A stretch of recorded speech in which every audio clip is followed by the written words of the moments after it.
My daughter-in-law slept with my husband 1 week before I signed the divorce papers. And when I found out, I served tea in midnight room as if my whole life were not breaking apart. The afternoon light came through the lace curtains of my home in Guadalajara, soft and golden. I had taken out the good china, the set my mother only used for baptisms, engagements, and important funerals. I made cornbread, cucumber sandwiches, and spiced coffee because Lucia, Amber Salda's sister, had asked to see me alone.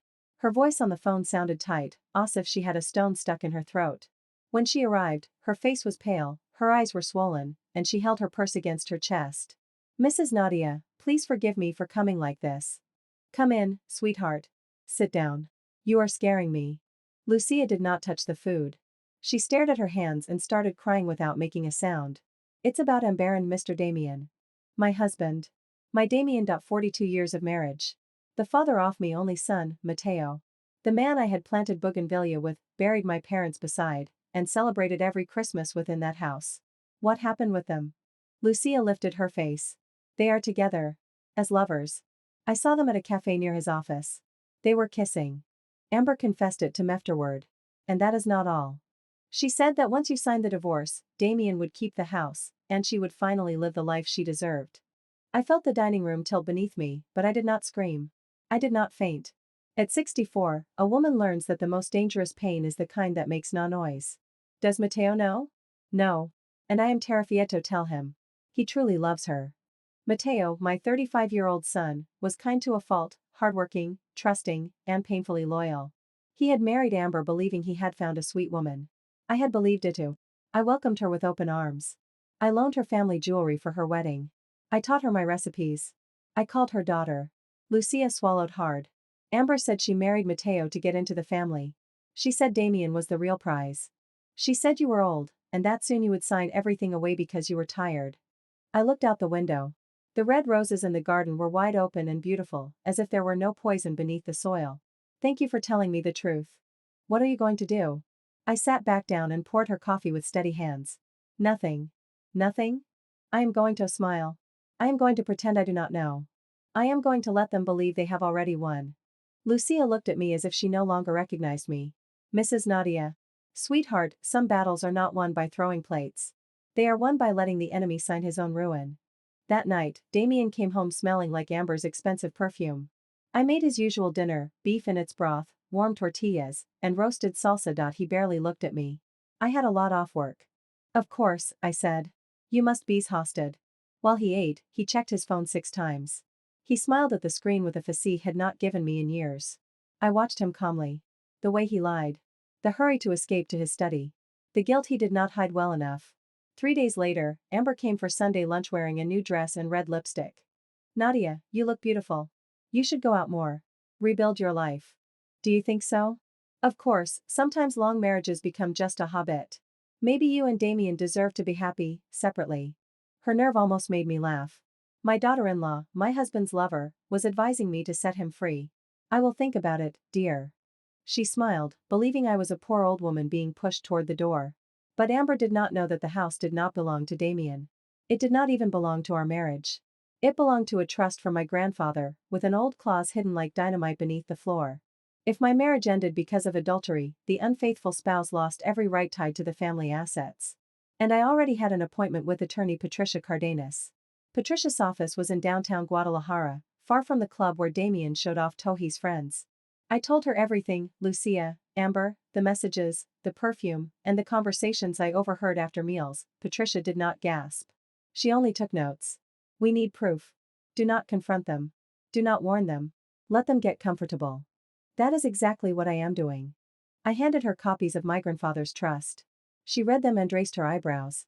"Your grandfather was a very smart man. This clause protects the house, the adjoining properties, and the investments that came from them. If we prove adultery, Damien touches nothing." For the first time in weeks, I could breathe.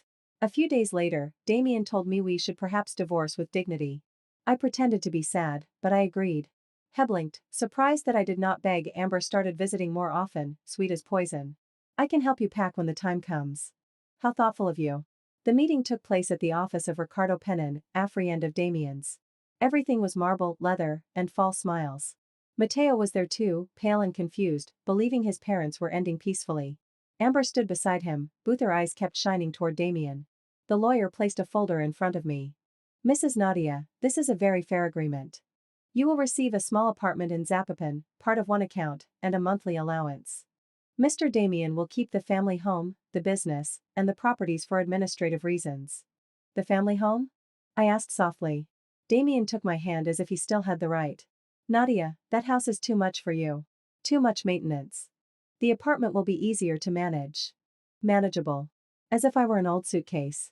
I read the document. They were taking almost everything from me. From me, who had cared for that house for 40 years. From me, who had welcomed the woman sleeping with my husband. From me, who they believed knew nothing. What if I signed today? Amber could not hide her excitement. Mateo leaned toward me. Mom, maybe you should have another lawyer review it. I smiled at him gently. Son, sometimes you have to know when to accept reality. Then I signed. One page, then another. Initials. Date. Nadia Elizabeth Rivas de Valdez. Every letter was bait. Damien looked confused. He had expected tears, accusations, one last plea. He did not understand that missignature was not surrender. It was permission for his greed to step fully into the light. As we left, Amber hugged Mateo and said, "Your mother is so strong. We will all be happier now." Yes. I said, looking straight at her. I am sure we will all get exactly what we'd serve. 2 weeks later, while I was pruning my rose bushes, Mateo arrived destroyed. He sat on the steps and broke down crying. Mom. Amber lied to me. I found messages. She and Dad planned all off it. I sat beside him. Tell me. They laughed at you. At me. They said I was the doorway to the money. Then Lucia appeared with a folder in her hands. There is more, she said, trembling. Amber forged a life insurance policy in Nadia's name. She listed herself as the beneficiary. Mateo went white. I looked at the folder and understood that this was no longer just adultery. It was danger. The policy had my signature on it, but it was not mine. Amber had taken out insurance on my life 6 months earlier, using information she could only have taken from family documents. Patricia Cardenas confirmed it that same afternoon. This is identity fraud.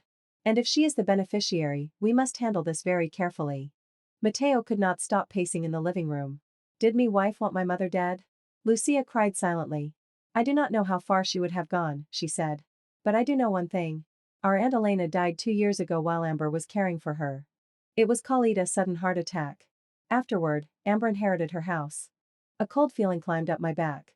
Do the police know? I already spoke to a detective, Lucia said. They are going to review the case. I looked at my son. In 1 month, he had lost his wife, his father, and the innocence with which he saw the world. Mateo, listen to me. We're not going to scream. We are not going to chase them. We are going to hand everything over the right way. And Dad? Your father chose his place. Damien called me 63 days after I signed those papers. I was drinking coffee in the porch, watching the bougainvillea. What did you do, Nadia? He shouted as soon as I answered. My lawyer says there is a problem with the house. Something about a trust. Good morning, Damien. I am doing well, thank you. Do not play with me. I am not playing. I never played. That house belongs to my family line. You lived here as my husband, not as the owner. And because the marriage ended by adultery, you lose every right to it. He heard his breathing break. You knew. Before I signed. So you trapped me. No. You walked into it yourself, holding hands with your son's wife. I heard Amber's voice in the background, shrieking, asking about the house. Where am I supposed to live? Damien asked, all his pride gone. I almost felt sorry for him. Almost. With Amber, the two of you are so clever. I am sure you will find something. Then I hung up. An hour later, Damien arrived with Amber and a moving truck, as if he could still enter my home. Mateo and Lucia stepped into the garden. I watched from the window. This house is mine, Amber screamed. You already signed. Mateo spoke with a firmness I had never heard from him before. You are not coming in. Neither of you. You are an idiot, she spat at him. I married you because you were easy. Mateo turned pale, but he did not step back. And I am divorcing you because I finally opened my eyes. Amber tried to lunge at Lucia. You ruined everything. Lucia did not move. No, sister. I only turned on the light. Then I opened the window. Detective Salazar already has the forged policy, Amber. He is also reviewing the death of your Aunt Elena. All the color drained from Amber's face. Damien looked at her as if he finally understood who he had chosen. What did you do? He whispered. What I had to do to stop being poor, she said. But she did not sound powerful anymore. She sounded trapped. They left without unloading a single box. The following months brought slow justice, but firm justice. Amber was charged with fraud, identity forgery, and conspiracy. Later, when Aunt Elena's body was exhumed, they found impossible levels of heart medication in her system. The case became criminal. Damien had not been part of that death, but he was tied to the frauds, and he lost his reputation, his business, and the family he had despised. My divorce closed without him receiving the house, the properties, or the trust investments.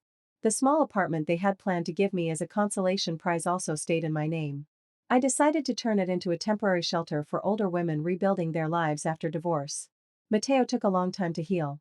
No one gets over discovering that the woman he loved slept with his father in a single afternoon. But Lucia stayed close, not as a replacement. Not as some quick fantasy. She stayed as a clean, steady presence. They became friends, then companions in grief, and then something more. 1 year later, they asked my permission to marry in the garden of the house. I agreed. Not because life had become perfect, but because sometimes God allows a truth to be born from a betrayal. On Thanksgiving, I gathered the people who had stayed when everything went dark. Matteo, Lucia, Patricia, Detective Salazar, and the neighbors who testified for me. Before dinner, I raised my glass. This year, I lost a marriage of 42 years. But I recovered my name, my home, and my son. I'd were your last name. Family is the one who chooses to tell the truth when lying would be easier. Matteo hugged me. You taught me that being good does not mean being blind. Lucia took my hand. And you taught me that strength can speak quietly. That night, after everyone had left, I walked alone through the house. I touched the table where Lucia had confessed the truth. I touched the picture frame that still held my wedding photo. I touched the rosebush my grandmother had planted. Then I opened my jewelry box and looked at my wedding ring. I did not throw it away. I put it away. Not because I still loved Damien, but because 42 years cannot be erased by one betrayal. They must be closed with dignity.